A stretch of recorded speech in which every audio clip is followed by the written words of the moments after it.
I've titled this little talk, The Trump Card. Now in politics, we can always expect the unexpected.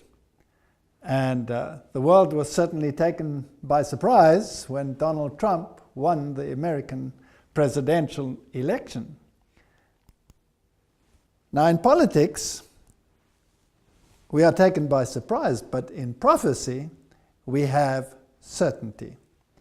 And when we look at the prophetic picture of the book of Revelation, then we can see that there is a plan and there is a movement in a particular direction. And even though it looks confusing out there and sometimes doesn't work according to our expectations, the plan will be fulfilled according to the prophetic picture. In Revelation, we read that the second beast will form an image to the first beast.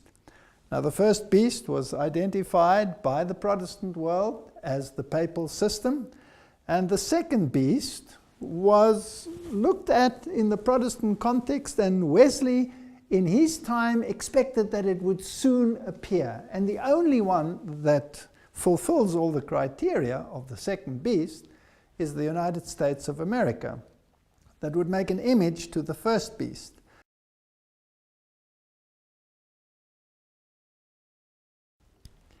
Now, this is how the Hegelian dialectic works. If we have a look at a definition, it says it's a framework for guiding thoughts and actions into conflicts that lead to synthetic solutions which can only be introduced once those being manipulated take a side that will advance the predetermined agenda. So there's controlled opposition, problem, reaction, solution. Now, this has been used for millennia in the political sphere. You create the crisis to induce the change, to bring about the direction that you really want everyone to go. But you have to swing the general mindset in a particular direction in order to get there.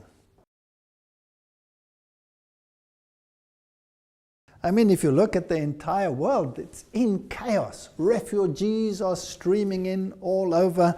Bombs are exploding. ISIS is out of control. And all of these issues play on the minds of people and is herding them in a particular direction where they want to ensconce themselves and protect themselves from these waves of evil that are rolling in upon society.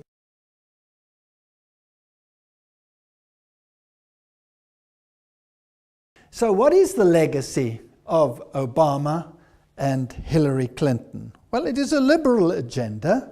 We have seen so many changes in society and so many laws being brought in where, well, a Christian morality seems to be decimated, nothing left of it, so that those that have a Christian ethic would want to scream out and say, we have to change this world. It can no longer carry on like this. And this is exactly what you do. You swing the pendulum to absolute liberalism in every sphere, and then you let it go and let it swing to the other side so that you can get exactly what you want and what prophecy predicts.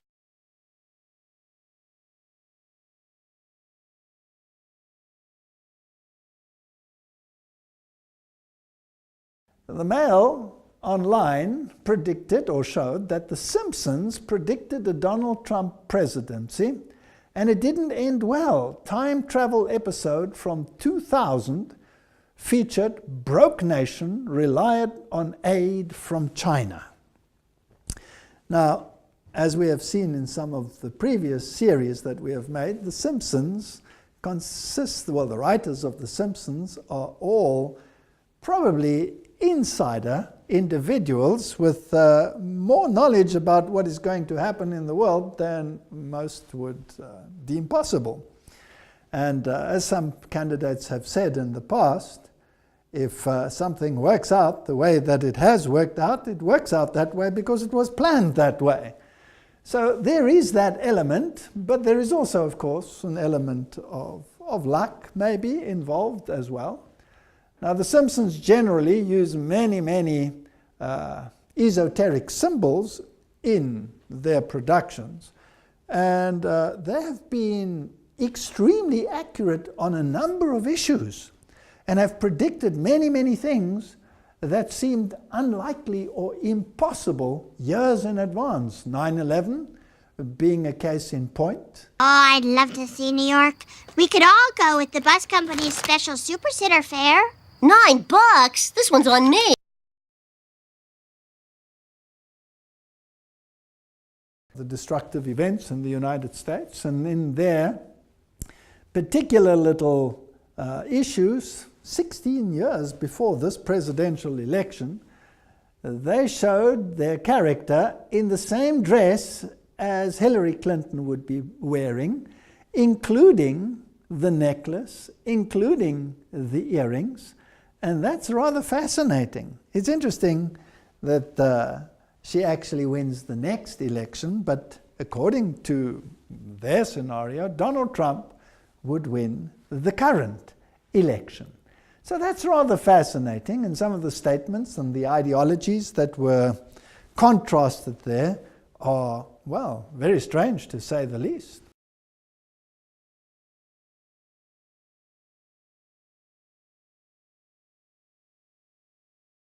Now let's have a look at some other facts, because what we are interested in is prophecy and not the games and the dialectics that are being played in this world. The National Catholic Reporter tells us that Mike Pence, who is going to be the Vice President of the United States, which is a very powerful figure, is a born-again evangelical Catholic. And the web pages in the world tell us this very thing. Now, that's somewhat of a misnomer, and a few years ago, that would not have been a possibility. To be a born-again evangelical Catholic would be considered an oxymoron. It would be impossible. In my youth, that would have been impossible. But the religious landscape has changed, and there's been such a merging of Catholicism and Protestantism that this contradiction in terms is today a common reality. So, a born-again evangelical Catholic. They say that he was a rather dedicated Catholic, Mike Pence. He was an altar boy and very dedicated. And what about Donald Trump? Well, Donald Trump attended an Ivy League school, so let's ask the Washington Post something about his background. When he was young, he went to the private Kew Forest School in Forest Hills, Queens, where his father, Frederick, a very wealthy real estate developer, was on the governing board. Behavior problems led Donald's exit from the school, at which point he was sent to New York Military Academy at the age of 13 by his parents, and who hoped the discipline of the school would channel his energy in a positive manner. He did well there and went to Fordham University, a Jesuit school in the Bronx. So Donald Trump tries to downplay his Fordham experience and rather to upplay his later experiences. And then he went to the University of Pennsylvania and studied economics for 2 years. So he did attend a Jesuit school, which is interesting and just one of the facts. Now let's go back to Mike Pence again. Postmodern evangelical Catholic conservative. But Pence is also very much a creation of the last half century of American political religious life. Born and raised Catholic, he became a Catholic youth minister and reportedly wanted to be a priest. But according to interviews, Pence has given over the years, interestingly, has more recently declined to talk specifically about his spiritual evolution. While in college from 1978 to 81, he began blending his Catholicism with evangelical Protestantism. I made a commitment to Christ, Pence said. I'm a born-again evangelical Catholic. So here we have a Catholic vice president who is in a position to reach out to evangelicals. Now it's fascinating that the other side, of course, had chosen Tim Kaine as their vice president. And the two met in debate, and apparently Mike Pence was the stronger candidate in that debate, or so they say. But nevertheless, would have made any difference, because both of these are Catholic gentlemen. And let's have a look what the Harvard Divinity School tells us about Tim Kaine and Mike Pence and faith. It says that Kaine was educated at a Jesuit high school and has been influenced throughout his life by Jesuits. Often seen as progressive and open-minded in the US, he's also been called a Pope Francis Catholic. What does it mean to be a liberal Catholic reformer?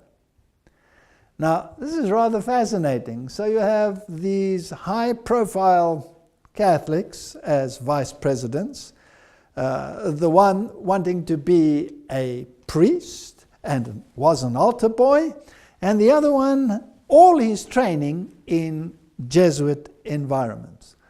Now it's interesting that the Jesuits themselves say, or Ignatius Loyola said, that if you have to choose sides, then a Jesuit can choose one side and represent it to the point of death, while a fellow Jesuit may choose the opposite side and defend that to the point of death. That is the Hegelian dialectic, and it's fascinating how it works. So it really wouldn't have mattered which one of these two would have become the vice president, and it really wouldn't have mattered which one of these two would have become president. Now, before I even talked about this, I thought that Hillary Clinton would probably fit the modern profile somewhat better, but I also said it doesn't matter which one of them wins. But now on reflection, it becomes rather interesting that it went the way it went. Now, in the discussion here with these people from Harvard, Donald Trump's running mate, Governor Mike Pence, described himself as a born-again evangelical Catholic. Is this an unusual faith mix? And what does this combination say about his public service? And the answer? I'm not quite sure what Governor Pence intends to affirm by a born-again evangelical Catholic. He comes from an Irish Catholic background, was raised as such during college, Indiana Hanover College. He had an evangelical religious experience under the influence of a non-denominational group. However, in the following years, he still considered himself a Catholic, went to Mass, worked as a youth minister at a Catholic church, and even thought of becoming a priest. However, in the mid-1990s, he joined the Grace Evangelical Church, which is affiliated with the Evangelical Free Church in America. One could describe it as a Baptist denomination. It was, however, the church to which he started to take his family in Indianapolis. At that time, he described himself as a Christian, conservative, Republican, in that order. In this description, the word Catholic was not present. So, when we look at these two, they are both capable of fulfilling the prophetic agenda. Pope Francis calls for unity between evangelicals, Catholics, and he said that division is the work of the devil. So they had to be brought together. So Pence is actually the perfect one, because he is both Catholic and evangelical and can bring them together.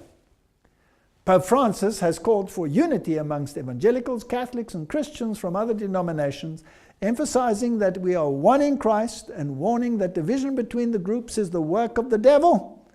Division is the work of the father of lies, the father of discord, who does everything possible to keep us divided, Francis said in a video message to a gathering sponsored by the John 17 movement. Now, the John 17 movement was a movement to gather all the evangelicals under one umbrella under the papacy or together with the papacy. Charisma News gives a very interesting insight. It tells us that Kenneth Copeland laid hands on Donald Trump and prayed over him. This is fascinating. Well, Charisma News is a very prominent journal.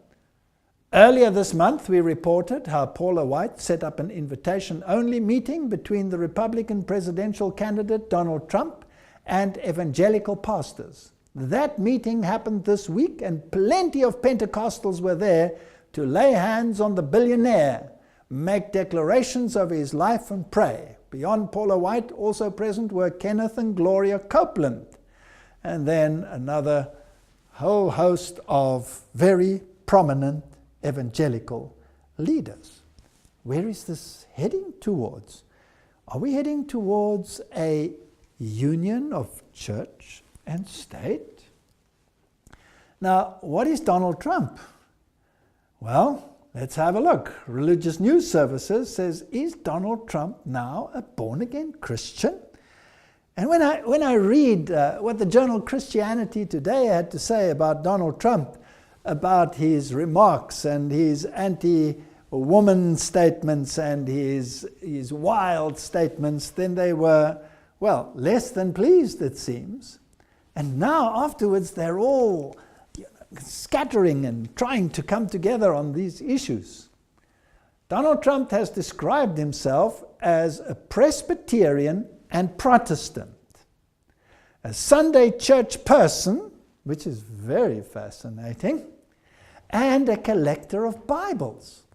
Now, the presumptive Republican presidential nominee reportedly can add born-again Christian to that list too, according to one of the members of Trump's new evangelical advisory board. So here you have a Sunday-keeping Protestant. Now, if you're going to reach out to the religious community and bring them together, wouldn't it be interesting if the Protestant reaches out to the Catholics and the Catholics reaches out to the Protestants? Then you would have a perfect mix. But I found this rather interesting, and an interesting mix, because by some of his statements, it is hard to imagine that all of this is, perfect truth. Now, this was the statement that Donald Trump made to the Catholic world. Catholics are an important part of the American story. America has been strengthened by hardworking Catholics. From New York to California, the Catholic story is truly unique, and it's a great story. From marching for civil rights to educating millions of children, serving the poor, and helping define the pro-life movement, clergy and lay Catholics across the country have made countless contributions to the American success and the American success story. Washington politicians have been hostile to the church. They have been hostile to Catholics. They have been hostile to the members of Catholicism. My administration will stand side by side with the American Catholics to promote the values we all share as Christians and Americans. God bless you. God bless the United States of America. We will make America great again. So there you have Donald Trump reaching out to the Catholic community. A Protestant, born again Protestant. On the other hand, you have Mike Pence, who said, I'm a Christian, conservative, and Republican in that order, and left out the little fact that he was thoroughly Catholic. First of all, what exactly are your religious beliefs? Well, I'm a Christian, a conservative, and a Republican in that order, Bill. What kind of a Christian, though? Are you an evangelical Christian, a traditional Christian? I made a personal decision. I committed my life to Christ when I was 18. I was raised in a wonderful Catholic family. My wife and I worship at a mainstream evangelical church in Indianapolis quietly every Sunday with lots of neighbors and friends. But, I consider myself just a pretty ordinary Christian. Try and spend a little bit of time in prayer and a little time in the book every day, and do my level best to live it out in my own personal life. Greetings, I'm Governor Mike Pence. You know, it's my honor this year to serve as the Republican nominee for Vice President of the United States with my running mate, Donald Trump. I'm grateful to be able to join you, if only by videotape, but I'm not sure how they introduce me. The introduction I prefer is pretty short. I'm a Christian, a conservative, and a Republican in that order.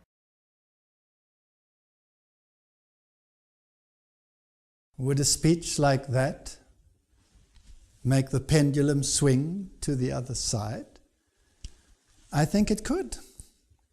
Now, what if there was a catch to it that nobody can really see? They can only see the negatives and the legacy of liberalism at the present time and the disasters that go along with it.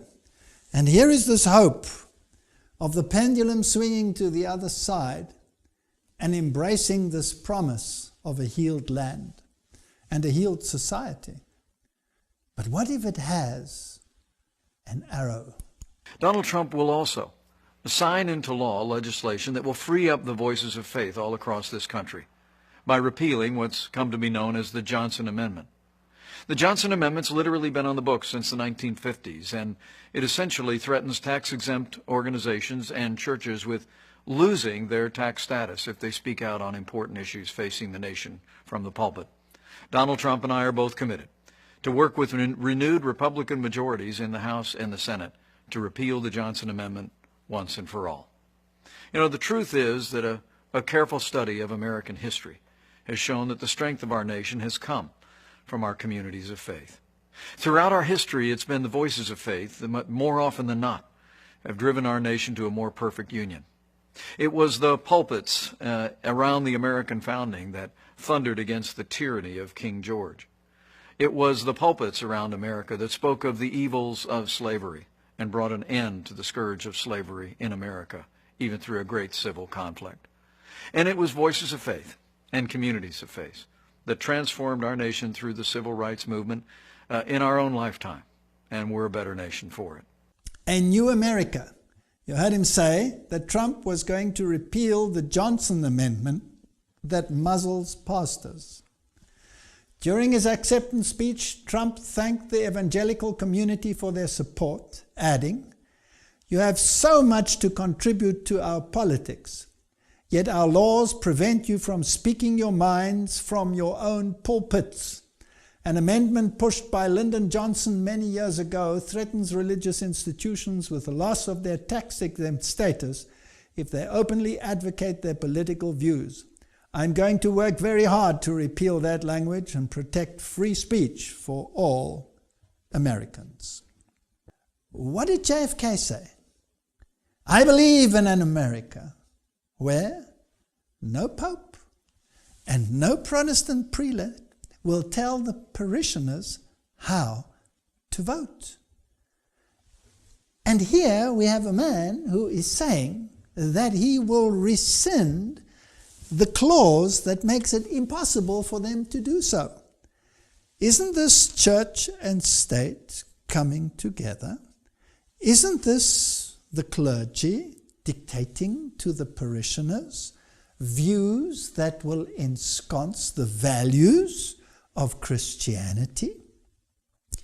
Now, if the values of Christianity were upheld, that would be a marvelous thing. But what if there were certain laws in that package that were actually laws of the first beast, that the Protestant world had identified as Antichrist, and that these laws, when enacted, would negate the law of God?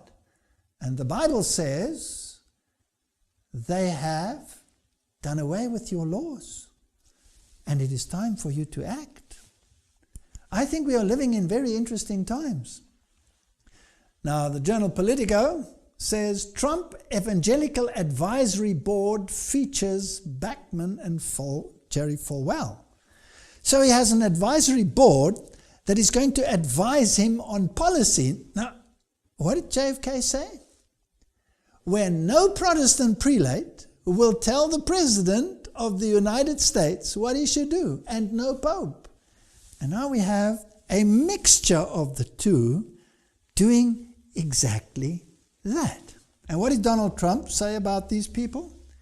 He said, I have tremendous respect and admiration for this group, and I look forward to continuing to talk about the issues important to evangelicals and all Americans, and the common sense solutions I will implement when I am president. Donald Trump said of his list that included former Congresswoman Michelle Bachmann. Now, let's have a look at just one or two on that list. In 2014, a group of evangelicals was taken to the Vatican by Tony Palmer, who is now deceased, and there they were to embrace each other so that the evangelicals and the Catholics could come together again. It was on that occasion, or just prior to that, where the Pope had sent a message to Kenneth Copeland, and Kenneth Copeland had blessed the Pope while speaking in tongues. And there were many other evangelical leaders there that also embraced the papal message that was sent to them. Pope Francis met televangelist Kenneth Copeland and James Robinson. Now, both of those are on the list. So this is rather fascinating. These people went to Rome to discuss the reunification, and this event is going to be very prominent and public in the year 2017, when the Lutheran world celebrates its 500th centennial of the Protestant Reformation. So these are the issues of the day. The Christian Post says megachurch pastor Jack Graham ready to champion Donald Trump after meeting with 900 evangelicals. Now, he's also one of those that went to the Pope. Former Southern Baptist Convention president and megachurch pastor Jack Graham says that he is ready to champion Donald Trump after attending the meeting between the presumptive Republican nominee and over 900 evangelical pastors and activists in New York City on Tuesday. These people are, on the one hand, now the advisors to the president, and to bring about this change, this making America great again.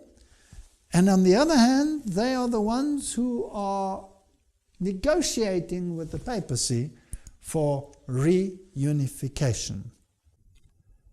In fact, that is exactly what Donald Trump vowed to do. Donald Trump vowed to close the gap between church and state, according to Time.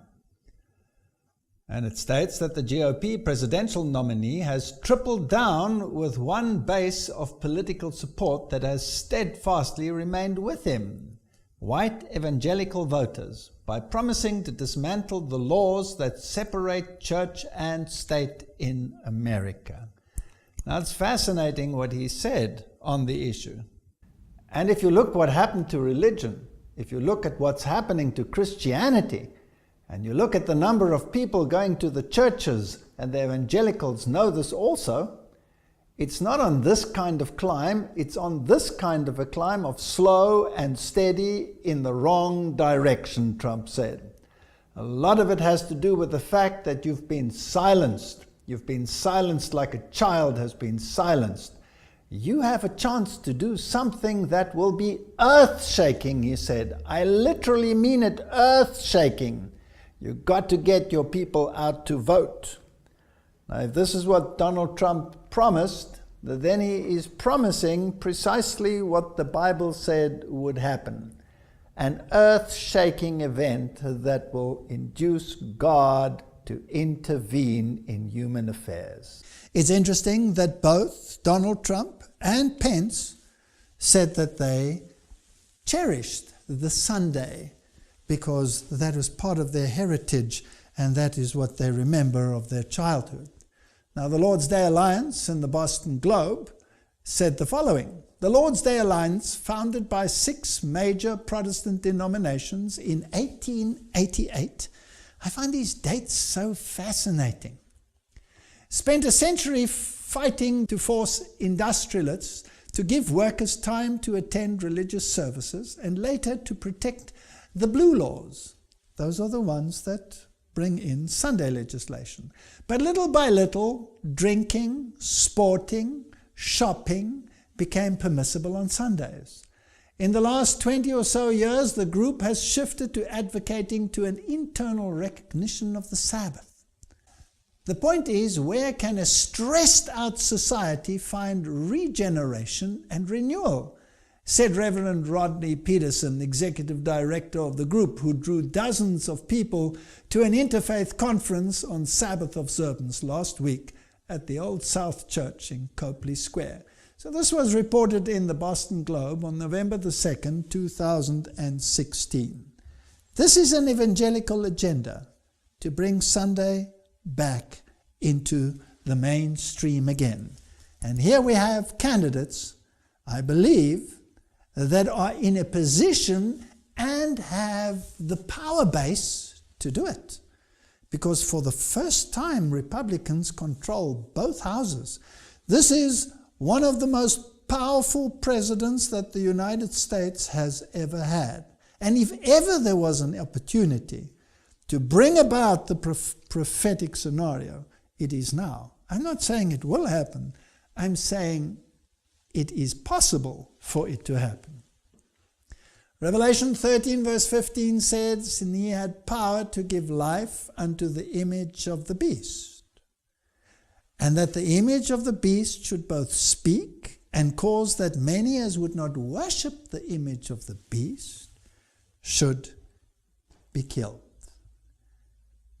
Is this the time in which this prophecy will be fulfilled?